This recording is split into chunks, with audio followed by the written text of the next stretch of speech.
Stanton and the Miami Marlins travel to New York to face the Mets. Rip right field towards the corner. The pregame's at 3:30 Eastern, followed by first pitch at 4:30. Saturday on ESPN Radio. Pardon the interruption, but I'm Mike Wilbon. David Letterman hosts his final show tonight, Tone. But what if he gets bored, starts to miss television? Tony Kornheiser. Stat boy? What do you think? I don't know. All right, so Wilbon, on radio today, I had Bill Carter. And Bill Carter wrote that book, The Late Shift, which became the HBO movie about Letterman and Leno. Yeah. And he talked for about 15 minutes about Letterman and how great Letterman is. It was, you know, I'll boost it. It was good radio today. That's good. Happy good. Welcome to PTI, boys and girls. In today's episode, Kobe is happy, the NFL changes the extra point, and Charles Barkley joins us for 5 good minutes. But we begin today with Golden State's victory over Houston last night. The Warriors were down by 16 points in the second quarter, but ended that quarter on a 25-6 run and never trailed again. The headline of the game, though, was Dwight Howard injuring his knee and sitting out almost the entire fourth quarter. Wilbon, did this game make you feel more or less confident in the Rockets' chances of pulling off an upset? Tony, about the same, about a 25-30% chance, maybe a tad more than that. But it's going to depend so much on Dwight Howard, as you mentioned. Now, that MRI has revealed a sprained knee. He is questionable for tomorrow's game 2 here in Oakland. And, Tony, they have to have Dwight Howard play better. I mean, I think he had 13 boards last night, but he was no threat offensively. They're going to have to figure out how to Kevin McHale to use him differently. I mean, I thought, look, James Harden was great last night, came 1 assist from a triple-double, and the duel that he waged with Steph Curry, I mean, you don't see that very often. The MVP and the runner-up, they were fabulous. Yeah. And Houston played really well, Tone, but as you said, you thought that Golden State would figure out a way to scratch out a win, and they did. Yeah, to me, it just confirmed everything that I thought about this series going in, that you can't hold Golden State down when they don't want to be held because they have the ability to score in bunches. They're a great offensive team. And when we talk about Dwight Howard hasn't been a consistent player for 5 or 6 years. He's not the guy who'd win you the series. The guy who wins you the series is James Harden. And, Mike, the easiest game to steal on the road is game 1. And as you say, James Harden came within 1 assist of a triple-double. They still didn't win, Mike. So I don't see how Houston is necessarily going to win, especially since Howard will probably be diminished. You'll wonder how much will he play and how effective will he be? Tony, that's the important question. It really is, and we're not going to know that till tomorrow. But I will say this. They can steal game 2. Right. I'm not going to predict the game 2 theft, but they can look. They played really well last night, and they can get better contributions from some role players also. The Corey Brewers, Trevor Ariza was really good. I understand. He was. They played really well and didn't win. But is Golden State going to be that on fire? Steph Curry was out of this world. If he's Steph always Curry out of this world, Mike. But Tony, if he's merely great last night, then that game could have gone the other way. I'm just saying, it's a long series. Long series. Let's go from the haves, Tone, to the have-nots. The apparently not fixed draft lottery gave the small market Minnesota Timberwolves the #1 overall pick. And the mighty New York Knickerbockers, despite their massive importance to the league's very success, tumbled to 4th. Byron Scott's smile was all you needed to know about how the Lakers finished. 2nd. So what was the most important story to you from last night? T-Wolves, Lakers, or your poor, forlorn, scorned Knicks? Okay, I want to keep the camera on you and me. I don't want you to fade out because I want to make sure you see what I'm saying here. The Knicks are not scorned, and they're not forlorn, and they don't mean anything to the league compared to the Lakers historically. They don't mean anything. So stop with this. Minnesota is a franchise that means nothing and will continue to mean nothing. The Lakers are the glamour franchise. It was fixed for the Lakers. They get one of the 2 big men that they need. They've been in the finals more than any other team in the history of the NBA. If you're going to fix it, you fix it for the Lakers, and they did. Boom. Well, I'll tell you this. Here in Oakland last night, Tony, sitting in a room with all the industry people, mostly media, but other people too, other former coaches and analysts and all these folks, when it was shown, the card was turned up and it said Knicks 4th. Tony, the noise in the room, it was not cheering, it wasn't that.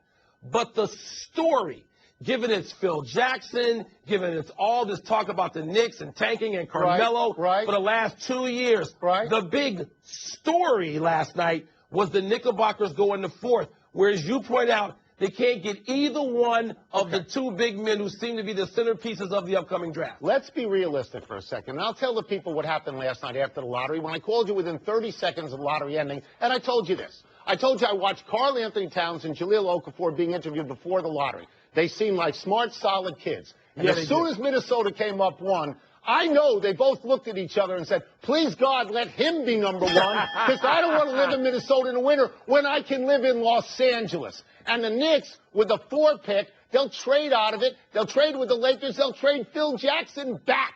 That's what'll happen. That's how it'll work out. You know what? That's the best spin I've heard from a New Yorker in 48 hours, Tone. Certainly in the 36 since your Knickerbockers got chumped in the lottery. Not all the news out of the NFL owners' meetings was about Deflategate. The NFL will change the point after touchdown yard line. The ball will be snapped from a 15, making the extra point about a 32-yard kick.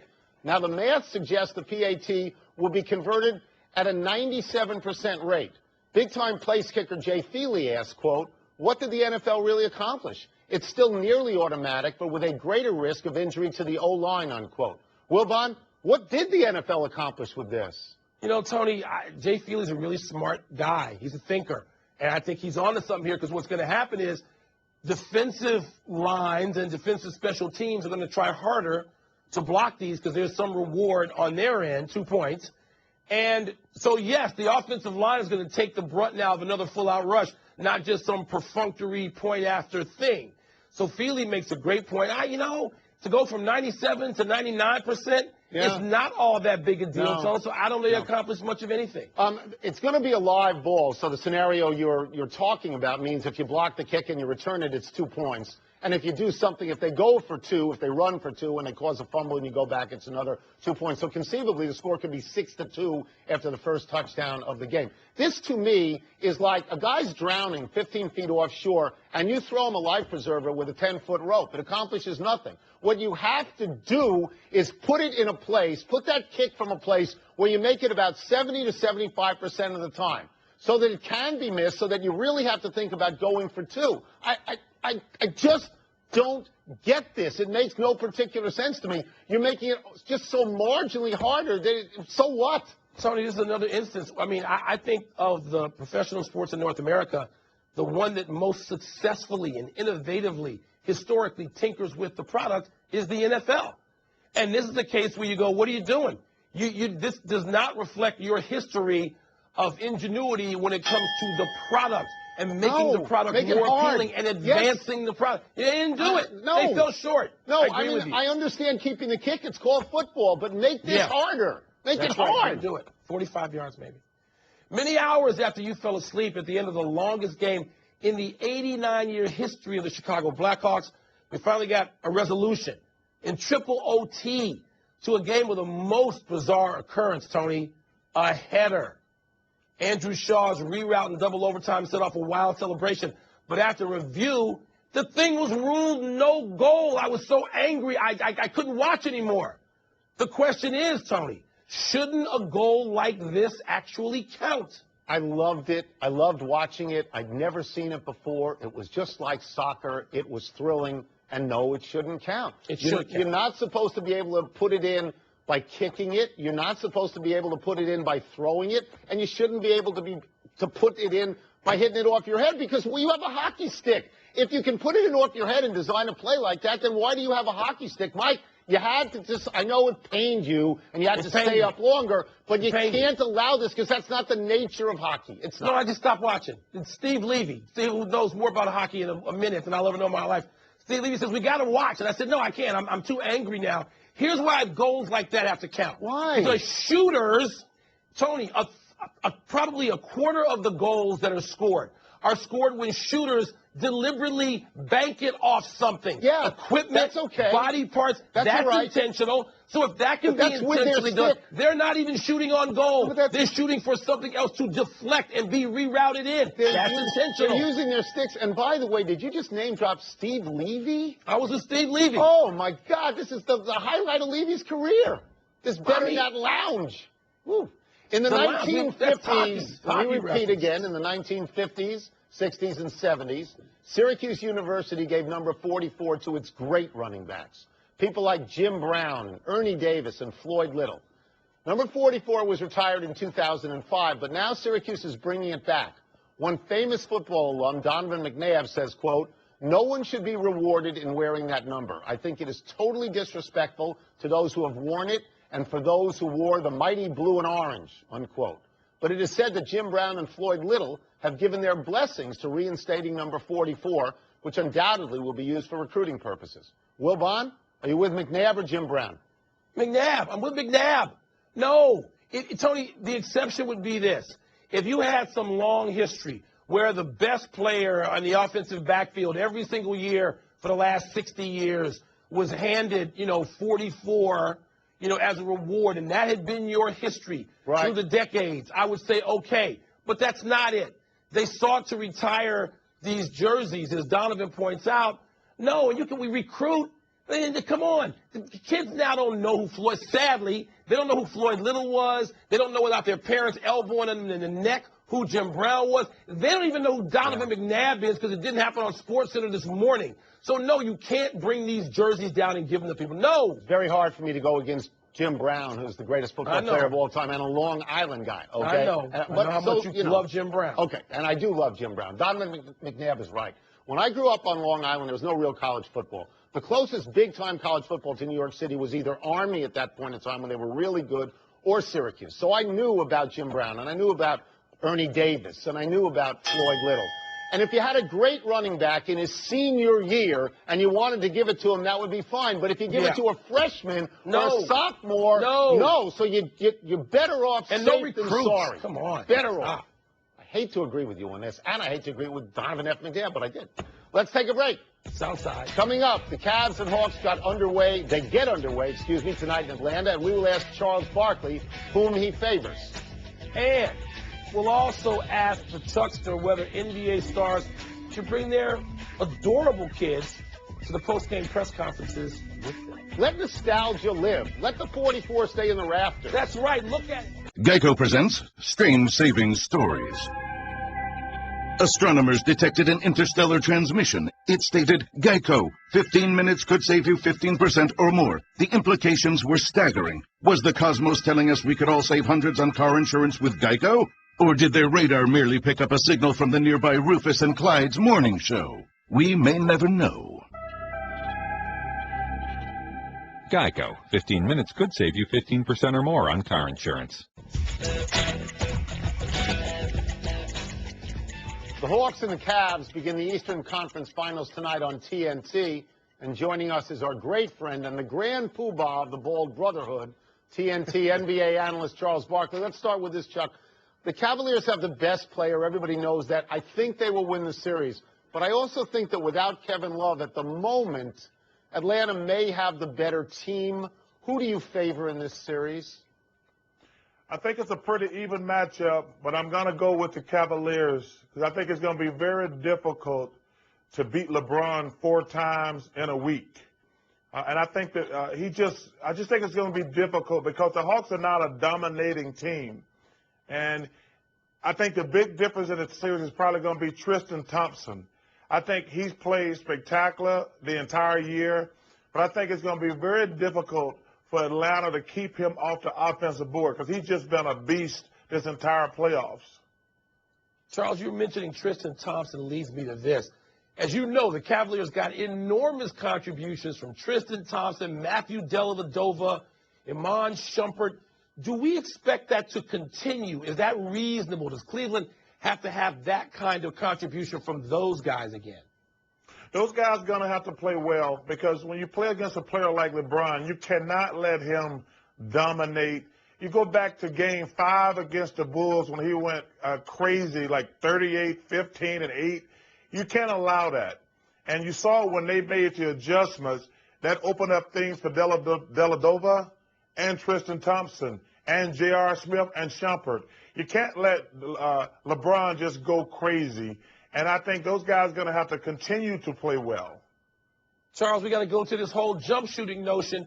This is a different day now from the playoff basketball you played, where teams are now, like last night here in Golden State, putting up these whopping numbers, and jump shooting is such a part of it. With this change in the way the game is played, do you have to change your position a little bit on jump shooting teams and whether they can win 4 rounds of the playoffs? Well, I think it's different with Golden State because I think they're probably the deepest team left in the playoffs. Obviously, Steph and Clay are terrific, but I think they're underrated as far as their depth with Barnes, Draymond Green. You bring in David Lee in. I mean, you bring Livingston in. I think they're, to me, they're a complete team. You know, it's interesting. You know, everybody's jumping on the Rockets bandwagon, but when they were down 3-1 and down 20 points, nobody was talking about analytics. So I didn't see any analytical guys on television talking about until the Rockets came back when the Clippers choked that series away.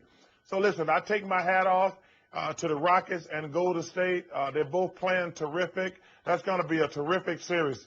No, but I give an edge to Golden State because I think they're better defensively.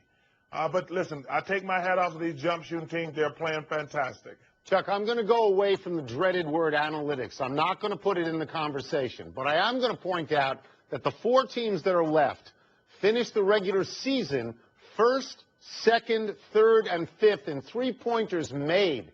The suggestion to me is the only way you can win now is to take 3-pointers and make 3-pointers, and isn't that a fundamental change in basketball? Well, it's great when you got a bunch of great jump shooters. You know, but think about it, though. You think about the draft lottery. You got Okafor and Karl Anthony Towns coming into the NBA. If you look at all those jump shooting teams, they don't have big guys. That's the only difference. The Atlanta Hawks, I don't think they got a player over 6'10". And if you take Bogut away from Golden State, they don't have a guy over 6'10".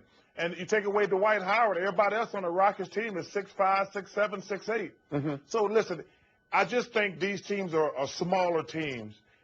But, like I say, it's great to shoot threes if you're making them. And it's working right now. Charles, we live in a social media world, unfortunately, in my opinion, where conversations start about something that's really close to nothing, and that has happened today with Steph Curry's beautiful little daughter being at the podium last night during his press conference, and now it seems to be the talk of the nation, whether people lining up on one side or the other. Do you have a strong opinion on whether or not children should be with their dads in these post-game conferences? Well, the kid's adorable, and, you know, I hate social media. I think you guys know that. I think that's where losers go to feel important. That's what Amen. I do zero social media. Amen. I will say this, though. I think that you have to be careful taking your kid to press conferences because those guys are actually there to ask questions, to put it on television and put it in the print media. And I think they're trying to do their job. I know your kid is cute and everything, but those guys aren't there to see your kid make faces and move around. They're actually trying to get to their deadlines. So I can understand both parts of it, but I would prefer personally if they wouldn't bring their kids, because the media, they're trying to do their job. They're not trying to see how cute your kid is. Thank you, Chuck. And you know you speak for both Wilbon and me on that particular answer. Absolutely. Thank you, Charles. Let's take one last break. Still to come, Mike Babcock leaves the Red Wings to take over the Maple Leafs. Is that really an upgrade? And does Ryan Zimmerman deserve more credit than he's getting for his historic number of walk-off home runs? Sounds like Nat's Corner. Did you watch that last night? Kornheiser. Did you watch it? About to go nuts. Major League Baseball on ESPN Radio. This season, the Mets have been a tale of two teams. One of the league's best at home and one of the worst on the road. Towards the corner.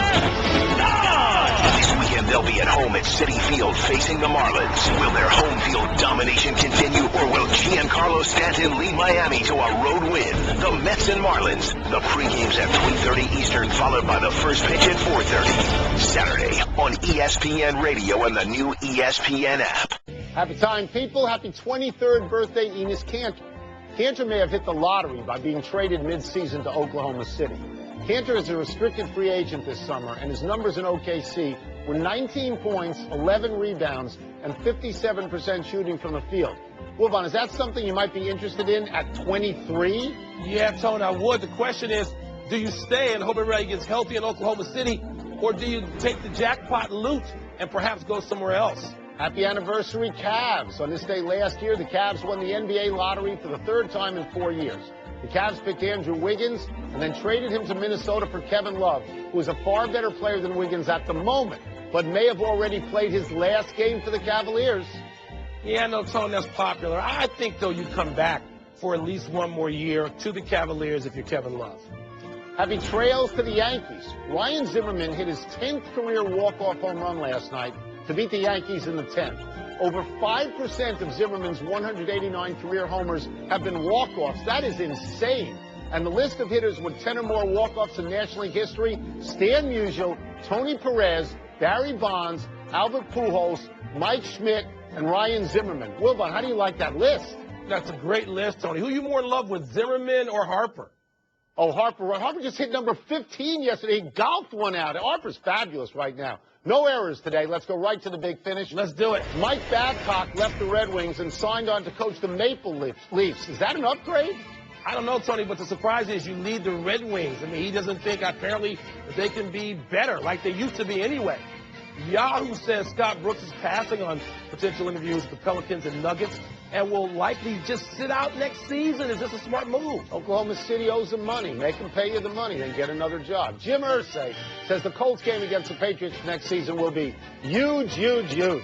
Do you agree with that? I'm sure it'll be a terrific game, Tone. After wins, George Springer of the Astros turns the clubhouse into a nightclub. Lasers, a disco ball, a fog machine. You like that, don't you? I like it a lot. It's very 70s, and this guy wasn't even alive in the 70s. No, it's very cool. Last Retro, one, baby. Rangers at Lightning tonight. Who you got in Game 3? Tony, I'm stubborn. I am sticking with the New York Rangers despite giving up a ton of goals in the last game. We're out of time. We'll try and do better the next time, and I'm Tony Kornheiser. One of us sticking with the New York teams, not you. I'm Mike Wilbon. Same time tomorrow, knuckleheads. Check out the PTI podcast on iTunes. Good night, Canada. PTI.